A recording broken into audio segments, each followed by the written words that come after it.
మనం ఒక్కసారి చరిత్రను పరికిస్తే లడాఖ్ ప్రజల సమస్యలపై సోనం వాంగ్చుక్ తండ్రి చేపట్టిన దీక్షని అప్పటి ప్రధానమంత్రి ఐరన్ లేడీ ఇందిరాగాంధీ సందర్శించి వారి సమస్యలు అడిగి తెలుసుకుని అతని దీక్షను విరమింపజేస్తుంది.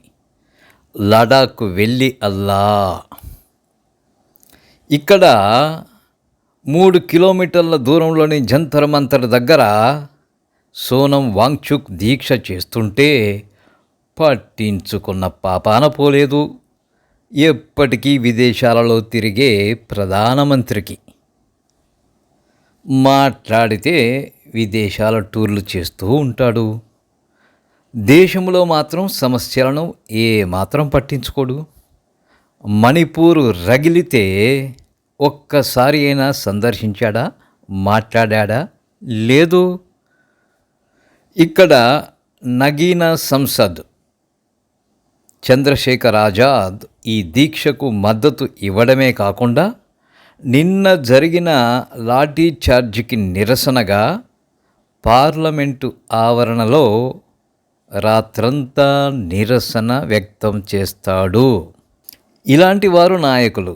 అంతేగాని దేశంలో ఏమి జరుగుతున్నా నిమ్మకు నీరెత్తినట్టుగా ఉండేవారు ప్రజానాయకులు కారు. విద్యా వ్యవస్థలో జరుగుతున్న అవకతవకలపై నీటిలాంటి ప్రెస్టీజియస్ పేపర్లు లీక్ కావడంపై సామాన్యంగా విద్యార్థులు గలమెత్తాలి. విద్యార్థులు ఉద్యమాలు చేయాలి. విద్యార్థులు ప్రభుత్వపు మెడలు వంచాలి.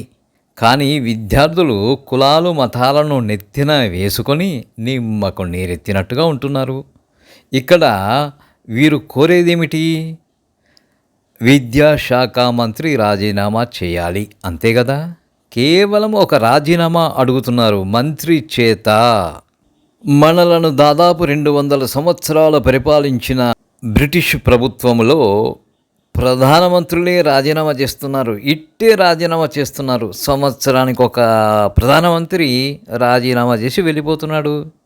ఇక్కడ మన దగ్గర మాత్రం మంత్రి కూడా రాజీనామా చేయడం లేదు. 300 మంది ఎంపీలు ఉన్నారు, మరొకరికి ఇవ్వవచ్చు కదా. ఏమైనా పార్టీ ప్రభుత్వం గొడ్డుపోయిందా?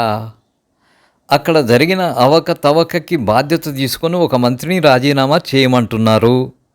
కానీ మన దగ్గర నాయకులంతా పదవులను గోమారుల్లా పట్టుకొని వేలాడుతూ ఉంటారు.